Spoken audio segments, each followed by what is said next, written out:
ഒരിക്കലും അതിനൊപ്പം നിൽക്കത്തില്ല. എല്ലാ മനുഷ്യരെയും സ്നേഹിക്കും, എല്ലാവരോടും ഒപ്പം ചേരും, വിട്ടുവീഴ്ച ചെയ്യും. ഇവിടെ ക്രൈസ്തവനെയും മുസ്ലിമാനെയും തമ്മിലടിച്ച് നേട്ടമുണ്ടാക്കാനായിട്ട് ആരും ശ്രമിക്കണ്ട. മുസ്ലിം സഹോദരങ്ങളെ ഞങ്ങള് കരങ്ങളോട് ചേർത്ത് വെക്കാൻ ഞങ്ങൾക്കൊരു മടിയുമില്ല. ഞങ്ങൾ ക്രിസ്തുവിന്റെ വക്താക്കളാ.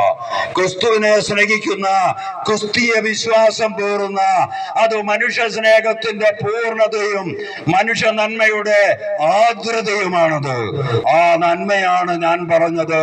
ക്രിസ്ത്യാനിക്ക് കൊടുക്കാനേ ഉള്ളൂ, ക്രിസ്ത്യാനിക്ക് നൽകാനേ ഉള്ളൂ. നിങ്ങൾ എടുത്തു നോക്ക്, കേരളത്തിലുള്ള ആയിരക്കണക്കിന് ആതുരാലയങ്ങളിൽ മത ക്രിസ്ത്യാനികളെ മാത്രമാണോ ശുശ്രൂഷിക്കുന്നത്? നിങ്ങൾ എടുത്തു നോക്കൂ.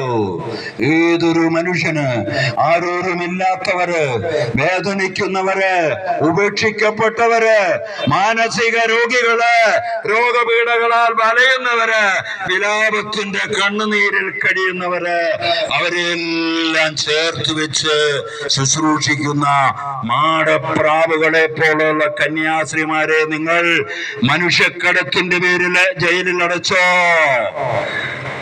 അവരെ വിദേശികളെന്ന് വിളിച്ചോ?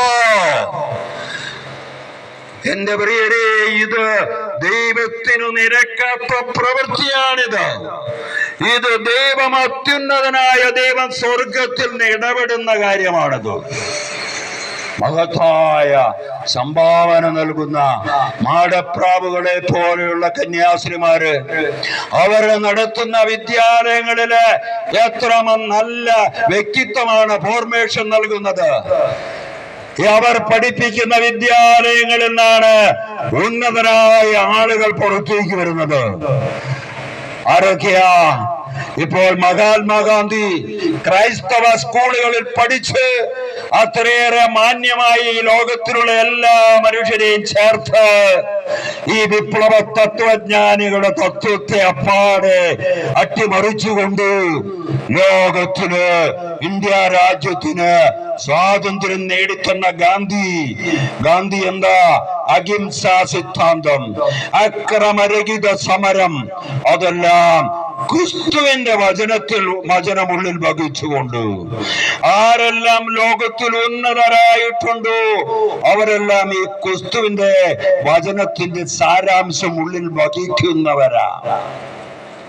പ്രിയമുള്ളവരെ, ഞാൻ എന്റെ എളിയ വാക്കുകൾ